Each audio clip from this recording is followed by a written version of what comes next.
কারণ এই জায়গা হচ্ছে কি, আমরা একটু গুণ করে সাজায় রেখেছি, না তো লিখতে পারবো না।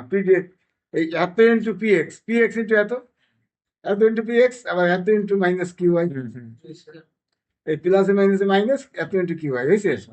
এখন না এই যে ল্যাগ্রাঞ্জ সহায়ক সমীকরণ কত, ডিএক্স এর নিচে যাবে পির সাথে যা আছে, পির সাথে আছে এইটুক ইন্টু এক্স, মানে জেড এক্স ইন্টু এত হয়েছে। আচ্ছা, কিউর সাথে আছে মাইনাস এত ইন্টু ওয়াই হয়েছে। আর বাকি যা থাকবে সেটা হলো ডিজেড এর নিচে, এটুকু আছে। এখন তো প্রথম আর দ্বিতীয় অংশ হতে পাই, এটা আমি একবারে সংক্ষেপ করছি, তুমি হলো পুরো অংশটা আগে লেখবা, লেখার পর N Z square X Y N Z square X Y কাটা যায়। আচ্ছা, প্লাস এই জায়গাও জেড আছে, এই জায়গাও জেড আছে, তাও কাটা যায়।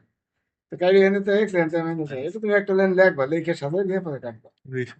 আচ্ছা, তাহলে এখানে ডান দিয়ে বামে আনলি মাইনাসটা প্লাস হয়ে গেল। এখন ইন্টিগ্রেশন করছি কত লন এক্স লন ওয়াই লন সি, তাহলে কমন নিলে লন লন বাদ দিলাম এক্স ওয়াই সমস্যা। এবার প্রথম আর তৃতীয় অংশ নিছি, এবার লেখা লাগছে প্রথম আর তৃতীয়। তাহলে প্রথমে এই এক্স এক্স পদে কেটে দিই, এক্স কিভাবে হবে, আর এই জায়গা এক্স কিভাবে প্লাস আর একটা কাজ করছি, এই যে এক্স ওয়াই সমান সি পাইছি না, এই এক্স ওয়াই জায়গা আমাদের সি বসাই দিছি। কি কথা বলছো? এখন আর গুণ করবে, এইটা ইন্টু এটা, এটা ইন্টু এটা।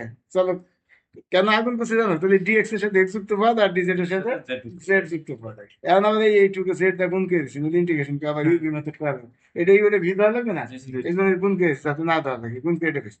এখন ইন্টিগ্রেশন করছি, এখন এক্স কিউব ডিএক্স ইন্টিগ্রেট করি কত, এক্স ফোর বাই ফোর, আর এনে জেড কিউব এ করি জেড ফোর বাই ফোর, আর জেড এ করি জেড স্কোয়ার বাই টু, আর একটা ধ্রুবক হবে এ ফোর আছে দিয়ে সি ওয়ান বাই ফোর দেখছি, কারণ যে ফোর আছে, মানে ফোর দা গুণ দিলে এন এক্স ফোর, ফোর দা গুণ দিলে জেড ফোর, ফোর দা গুণ দিয়ে টু কেটে টু সি জেড স্কোয়ার আর সি ওয়ান, আমি সি ওয়ান বাদে বাকি সব বাম পাশে নিয়ে এসছি। কি কথা বলছো? আর আরেকটা কাজ করে দিয়েছি, এই সির আবার মান বসাই দিয়েছি, সির মান কত ছিল, এই যে এক্স ওয়াই, এক্স ওয়াই বসাই দিয়েছি। কি কথা বুঝছো না বুঝো নাকি? তাহলে একটা পাইছি সির বাম পক্ষ, আর একটা পাইছি, তাহলে সমাধান কি হবে? Phi of U comma V সমান, অথবা এই যে ফাই অফ এক্স ওয়াই সমান এইটা নামে লেখা যায়, তো শিখেছি।